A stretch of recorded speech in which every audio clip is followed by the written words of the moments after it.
जब तक विनाशी शरीर और विनाशी भोगों में खिंचाव है तब तक बड़ी परेशानी होती भजन में।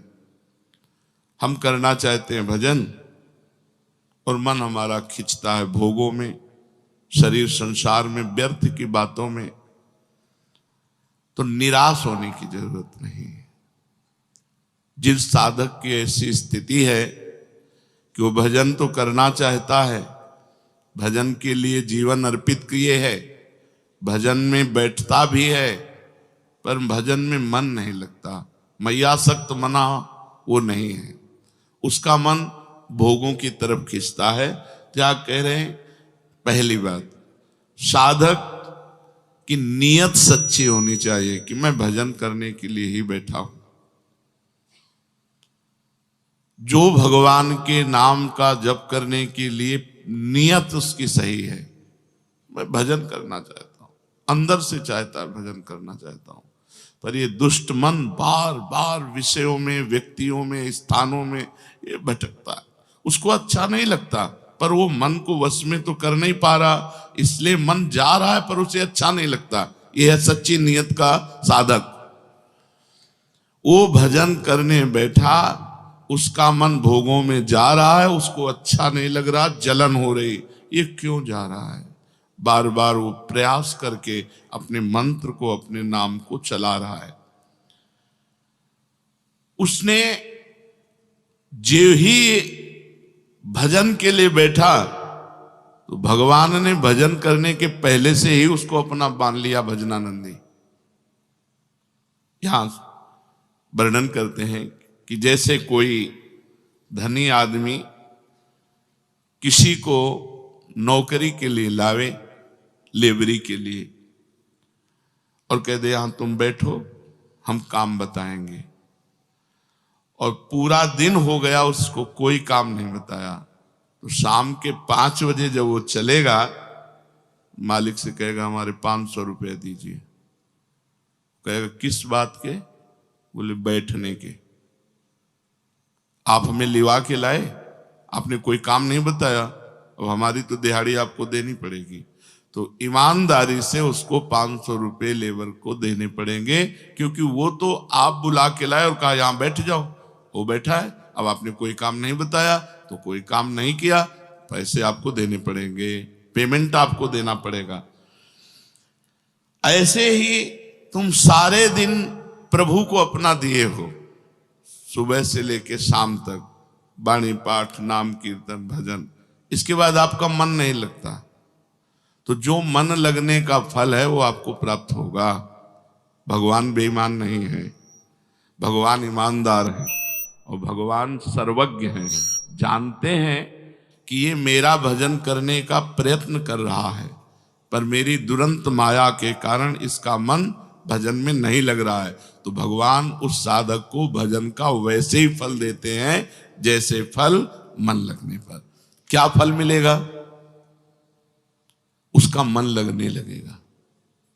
भजन का फल क्या मिलेगा? उसका मन लगने लगेगा। पहला, ईश्वर अनुग्रह, ये अनुभव होगा उसको,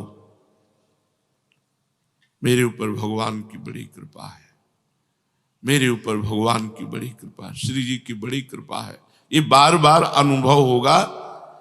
भगवद अनुग्रह अनुभव पहला। और दूसरा फल क्या होगा? भगवान की सत्ता में अपने को लीन देखना, ये फल मिलेगा। जो ईमानदारी से भजन करने में बैठता है पर मन नहीं लगता, तो मन ना लगने पर भी उसे कुछ दिनों बाद ये अनुभव होने लगेगा कि श्री जी की हमारे ऊपर बड़ी कृपा है, और फिर श्री जी की मधुर महामंगलमय रूप में वो लीन होने लगेगा, अपने आप मन उसमें लगने लगेगा। इसमें भगवत जो दर्शन है, इन इंद्रियों की ताकत नहीं है कि भगवान के दर्शन करने, जो अभी इंद्रियां हैं, नाम जप के द्वारा, मंत्र जप के द्वारा इनका मार्जन होता है, इनमें चिदानंद ताकत आती है इन इंद्रियों में। स्थूल इंद्रियों से भगवत रूप दर्शन नहीं किया जा सकता। जब भजन किया जाता है, डट के भजन, तो इन्हीं इंद्रियों में चिदानंद सामर्थ्य आती है। और इन्हीं नयनन सब सुख देखे, अपनो जन्म सुफल कर लेखे। उसे अनुभूति होने लगती है अपने हृदय में भगवान युगल सरकार की, या जो जिस भावना में है उसको उसी भगवत रूप का अनुभव होने लगता है। जब भजन करता है और यह अनुभव होने लगता है कि प्रभु की हमारे ऊपर बड़ी कृपा है, धीरे धीरे मन प्रभु में लगने लगा, तो अब झांकी आने लगी। वो जिस उपाय से प्रभु के नजदीक पहुंच रहा है, उस उपाय को प्राणपन से पकड़ लेता है। उसको समझ में आया ना, इससे फायदा मिला, इससे हमें आनंद मिल रहा है, जैसे नाम जप, मंत्र जप। और उसको संसार से बैराग हो रहा है, प्रभु में अनुराग हो रहा है, कुछ अच्छा वो समझ गया, दवा काम कर रही। अब वो इतनी आसक्ति कर लेता है नाम में कि जैसे कहीं हमने देखा कि गुरु जी को बात करने का तो बड़ी रफ्तार से चालू, तो क्या पहले नहीं चालू था? क्या नहीं, पहले मानसिक चालू था। देखा आप बात कर रहे हैं कि छूट न जाए, तो उपांशु में फौरन उपांशु में आ गए। सिद्ध महापुरुष भी तद विस्मरणेन परम व्याकुलते थी। प्रभु का विस्मरण होने की भावना मात्र में इतनी व्याकुलता पैदा होती है, आप समझ नहीं सकते।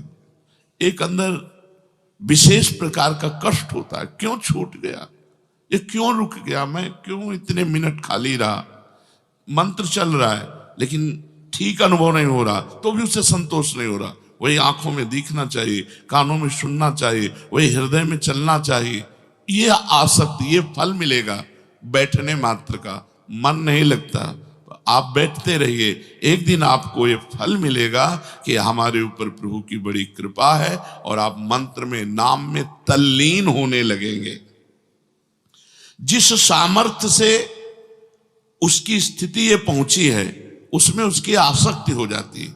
राधा नाम में, निज मंत्र में, राधा वल्लभ सिंह हरिवंश नाम में जिसकी उस वृत्ति चली और उस वृत्ति से उसको ये लाभ मिला, उसमें उसकी आसक्ति हो जाती है। अब जो मन का विजय पाना बहुत कठिन कहा गया है, अब उसकी एकाग्रता बन गई, क्योंकि मन चाहने लगा कि रुके ना।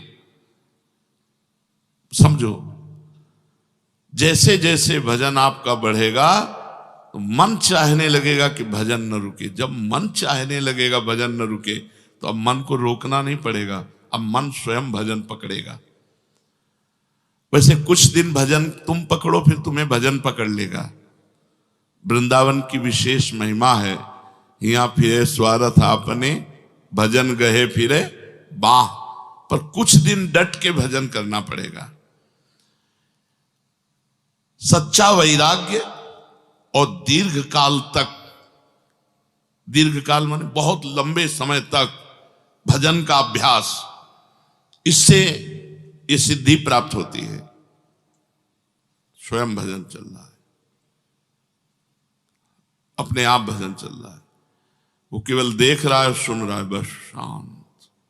जैसे जैसे शोरगुल आवाज होती है, वैसे वैसे मंत्र की ध्वनि और जोर से होती है। उसके मंत्र ध्वनि में अंतर नहीं पड़, अगर अंतर पड़ने लगेगा तो टिकेगा नहीं, वो तुरंत हटेगा, क्योंकि उसकी जो बात बनी है वो उस अंदर के चिंतन से बनी है। अब वो अंदर का चिंतन नहीं छोड़ सकता, उसके लिए बहुत बड़ी बात है। अंदर का चिंतन छोड़ना मानो प्राण निकल जाए, ऐसा कष्ट होना होगा, इसलिए उसे वो पकड़ लेता है। सच्चा वैराग्य, तरह तरह के विषय भोग उसके सामने उपस्थित किए जाएं तो भी उसकी अंतर्वृत्ति बाहर भोगने के लिए नहीं आती। इतना अंतर में, नाम जप में, मंत्र जप में मन लग गया कि बाहर भोगने के लिए नहीं आती। उसकी तनिक भी भोग में मन की प्रवृत्ति ही नहीं रह गई। भजन में जब एक एक शब्द पीछे, जब साधन करते करते उसको झलक आई, इंद्रियों में चिदानंद पावर आया और झलक आई, तो इतना आसक्त होने लगा कि इसी भजन से ये बात बनी, ये आनंद मिला, उसकी भजन में आसक्ति हो गई। अब उसकी आंतरिक इतनी आसक्ति है कि बाहर उत्तम से उत्तम भोग उपस्थित होने पर भी भोगने की रुचि नहीं है। वो अंतर्वृत्ति में युक्त होते हुए खाता पीता सोता जागता चलता फिरता, कहीं भी आसक्ति नहीं है, मन की तनिक भी प्रवृत्ति नहीं। ये बड़े बड़े तपस्वियों के लिए भी दुर्लभ है। इसलिए भगवान ने कल चर्चा सुनी थी कि तपस्वियों से भी अधिक, ज्ञानियों से भी अधिक, कर्मयोगियों से भी अधिक मेरा वो परम भक्त है जो निरंतर मेरा भजन करता है, श्रद्धा पूर्वक मेरा भजन करता है। ये गति बड़े बड़े तपस्वियों के लिए भी दुर्लभ है। ऐसी स्थिति तक पहुंचने के लिए विषयों में दोष दृष्टि करनी चाहिए। सब संसार भोग रहा है, अगर इसमें सुख होता तो ये तृप्त हो जाते, नहीं। हे भगवान, मेरे हृदय में विषय स्फुरना ना हो। हे भगवान, कभी मैं विषयी पुरुष का संग न करूं। हे भगवान, कभी कोई विषय सेवन की मेरे हृदय में रुचि न हो। ऐसी प्रार्थना करनी चाहिए भगवान से, श्री जी से प्रार्थना करनी चाहिए कि श्री जी ऐसी कृपा करो कि भोगों की तरफ आकर्षण न हो, भोग उपस्थित होने पर भोगने की इच्छा न हो। लाडली, अब ये जन्म आपको दिया, आप हमें सामर्थ्य दो कि मैं किसी भी तरह से इन निकृष्ट भोगों की तरफ आकर्षित ना हूं। और चित्त को बार बार नाम में, मंत्र में लगाना, चाहे कोई भी हो, कोई भी का मतलब स्त्री पुरुष, पढ़ा लिखा मूर्ख, कोई भी जो बार बार अपना चित्त नाम में लगाता है, तो उसके सामने जो नाम का आधार होता है, जैसे राधा, तो राधा नाम का आधार है राधा रूप, वो उसके सामने आएगा। राधा रूप सामने आते ही क्या दशा होगी साधक की, जहां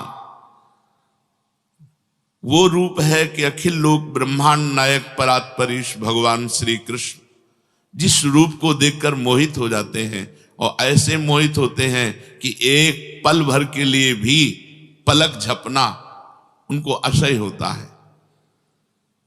ये अली प्रिया बदन अंबुज रस, अटके अनत न जात, कहा कहो इन नैनन की बात। जब जब रुकत पलक संपुट लट, अति आतुर अकुलात, लंपट लव निमेष अंतरते, अलप कलप सत सात, कहा कहो इन नैनन की बात। जहां लालजू को एक पलक झपकने की भी वियोग को अलप कलप सत सात, सैकड़ों कल्पों के वियोग का दुख अनुभव होता है। वो रूप जब उपासक के सामने आएगा तो उसका मन कहीं जाएगा, उसकी इंद्रियां कहीं जाएंगी, उसे कोई भोग अच्छा लगेगा? तो उपासक को चाहिए कि चित्त शांत रहे, बार बार नाम में लगाकर किसी भी परिस्थिति में अशांत न हो। संतुष्टा एन केनवा, कैसी भी परिस्थिति हो संतोष धारण करो, नाम तुम्हारा न छूट जाए। अगर संतोष नहीं धारण करते तो उधर मन खिंचाव करेगा अनुकूल या प्रतिकूल परिस्थिति में, और नाम छूट जाएगा। अनुकूलता में राग नहीं, प्रतिकूलता में द्वेष नहीं। ये परिस्थिति मिटने वाली है, ये आने जाने वाली है। ये आगमा पाइनो अनित्यास, ये आने जाने वाली नाशवान वृत्तियां हैं। तास्ति तिक्षस्व भारत, इनको चुपचाप सह जाओ। हर समय भगवान नाम जप की नितांत आवश्यकता है। नाम जप के समय यदि मन इधर उधर परोक्ष विषयों में चला जाता है तो आप चिंता मत करो, ये नाम जप ही आपको, पहली बात तो फल मिलेगा आपको। बताया जैसे उस लेबर को 500 रुपया मिलेगा, ऐसे आपको फल मिलेगा। फल क्या मिलेगा? मन लगने लगेगा, भगवत कृपा का अनुभव होगा, तल्लीनता आने लगेगी। इसलिए साधक को बिल्कुल घबराना नहीं, मन लगे ना लगे हमको भजन करना है, उसका फल हमको मिलेगा, पक्का मिलेगा। मंगल दिश दशहु, दसों दिशाओं में मंगल होता है भजन करने वाले का। वो भाव कुभाव अनख आलसहु, नाम जपत मंगल दिश दशहु। बहुत सुंदर बात। अब जब अभ्यास की पुष्टि हुई तो हठ पूर्वक मन को हटाया नहीं जा सकता। जैसे भोगों से हटा के भजन में नहीं लगाया जा सकता, बड़ा कठिन है, ऐसे ही भजन में जब मन लग गया तो हठ पूर्वक साधक व्यवहार के कार्यों को करना चाहता है। व्यवहार के कार्य होते भी हैं लेकिन मन वो नाम में चिपका रहता है। असहाय निर्विण अवस्था जागृत होती है। खिन्न, कुछ अच्छा नहीं, कोई अपना नहीं। ये बिल्कुल दिव्य भागवती की स्थिति, असहाय और निर्विण अवस्था जागृत होती है भजन से। कोई मेरा नहीं और बिल्कुल कोई मेरा नहीं, और खिन्न, कहीं मन नहीं लग रहा। एक रास्ता बचा है, नाम और मंत्र, भगवान, उसी में। जब उसका गाढ़ चिंतन, तो इतना आकर्षण बढ़ता है कि प्रभु को घसीट के आना पड़ता है। इतना आकर्षण बढ़ा, अनुराग बढ़ा कि साधक के सामने उसका इष्ट घसीट करके आ गया। मंत्र जप, नाम जप का प्रभाव देखो। अपने प्रीतम की मधुर झांकी करते ही जन्म जन्म की कलुषता नष्ट हो गई, हृदय द्रवित हो गया। अब बस आह भर के रोना, सिसकना, पुकारना, तड़पना, बस यही बकाया रह जाता है। एकांत में बैठे कभी चिल्ला के रो पड़ा। धीरे धीरे इष्ट देव का इतना अनुग्रह हुआ कि वो जिधर देखता है उधर वही दिखाई देते हैं। पहले तो हृदय में साक्षात्कार हुआ, फिर अब जिधर देखता है उधर, जिधर वस्तु नहीं, वस्तु की जगह वही दिखाई देता है। जिससे गोपीजन कहती, जित देखूं तित श्याममयी है। मैं जिधर देखती हूं उधर मेरे श्याम सुंदर ही दिखाई देते हैं। यहां तक पहुंचने के लिए साधक को साधना की सीढ़ियों से चढ़ना होता है। उसे अपने चिंतन को बचाना होता है। अतः साधक खास बात चिंतन की रखे। आप सेवा कर रहे हैं, चिंतन क्या हो रहा है आपका? श्री जी की एक एक अंग की एक एक सेवा का चिंतन हो रहा तो सेवा ठीक हो रही। अगर सेवा के सिवा कुछ अन्य चिंतन हो रहा, सेवा हो रही, तो रुको, पहले नाम चलाओ, मंत्र चलाओ, पद चलाओ, श्री जी की सेवा का चिंतन करो। श्री जी की नथ ऐसी, श्री जी की बेशर को ऐसे पहनाना, श्री जी की पत्रावली ऐसे करनी, श्री जी का ऐसा, पहले पूरा दिमाग में लाओ, पूरा चिंतन करते हुए फिर श्री जी की से। खास बात साधक को इस स्थिति तक पहुंचने के लिए, सर्वत्र भगवत दर्शन के लिए चिंतन समा। इसीलिए गीता जी में भगवान ने चिंतन पर जोर दिया। अनन्य चिंतयन्तो माम अनन्य चेता सततम। जगह जगह भगवान ने चिंतन की बात कही है। चिंतन अधिक गाढ़ हो जाने पर फिर साधक की स्थिति बन जाती है। स्थिति का मतलब होता है दुनिया की सब विपत्ति एक साथ टूट पड़े तो भी उसमें कोई फर्क नहीं पड़ेगा, स्थिति बन जाती है। तो पहला, यदि हम भजन में बैठे हैं, हमारा मन भजन में नहीं लग रहा है, तो हमें परेशान नहीं होना। हमारे भजन की बाद में जो पेमेंट है वो मिलेगी। मालिक ईमानदार है और सर्वज्ञ है, वो जान रहा है कि ये मेरे भजन के लिए बैठा है। भरोसा दृढ़ रखो, भगवान की कृपा तुम्हारे ऊपर है। हरिवंश कृपा, हरिवंश कहें, हरिवंश कहें, हरिवंश लाएं। अगर कृपा न होती तो तुम राधा नहीं बोल सकते, तुम कृष्ण नहीं बोल सकते, तुम हरि नहीं बोल सकते। अगर कृपा है तो आप भजन के मार्ग में आए हो, भजन मार्ग में चल रहे हो, खूब हर समय अनुभव करो हम पर कृपा है। ये जितना अनुभव करोगे हम पर कृपा है, उतना ही आपका मन प्रभु में लगने लगे। हम पर प्रभु की बहुत कृपा है, बहुत कृपा है। धाम वास हो रहा है, भगवत चिंतन हो रहा है, भगवान। हाँ, कल एक ने कहा, दंडवत करके कहा कि अगर गलती हो जाए तो प्रसन्न रहना चाहिए साधक को। हम कहा नहीं, नहीं बोले भगवान की तो गलत गलत गलत मार्ग है। गुण तुम्हार समुझे निज दोषा, जेहि सब भांति तुम्हार भरोसा। गुण है तो मेरे गुरुदेव का है, मेरे श्री जी का है। अगर दोष है तो मेरा है। गलती हुई मेरे से, मुझे पश्चाताप करना चाहिए, मुझे जलना चाहिए, मुझे इष्ट गुरुदेव के सम्मुख प्रार्थना करनी चाहिए। प्रभु आपके भजन मार्ग में चलते हुए आप तो सर्वज्ञ हैं, देखो हमारे द्वारा ये गलती हो रही, नाथ असही है, कब तक ये गंदगी बनी रहेगी। आपका कहलाकर कहाँ प्रभु माथा रगड़ रहा हूं, कहाँ नीच विषयों की तरफ जा रहा हूं। नाथ आप कृपा करो। गुण तुम्हार समुझे निज दोषा। हर परिस्थिति में, प्रतिकूल अनुकूल, मान अपमान, लाभ हानि में, इन द्वंद्वों में प्रसन्न रहना चाहिए, ना कि अपनी गलती करके प्रसन्न रहना चाहिए। अगर हम गलती को प्रसन्नता में ले जाते हैं तो फिर वो गलती कभी छूटेगी ही नहीं, क्योंकि हम गलती में राजी हो गए। हमें गलती में राजी नहीं होना। भजन मार्ग में चलते हुए हमको ये सावधानी रखनी है कि यदि हमसे कोई गलती होती है तो हमको जलना चाहिए, हमारे अंदर जलन होनी चाहिए, हमारे अंदर दुख होना चाहिए, प्रभु से विनय होनी चाहिए, हाय हाय मच जाना चाहिए, असहनीय हो जाना चाहिए वो गलती, तो वो गलती दोबारा फिर हमसे नहीं हो।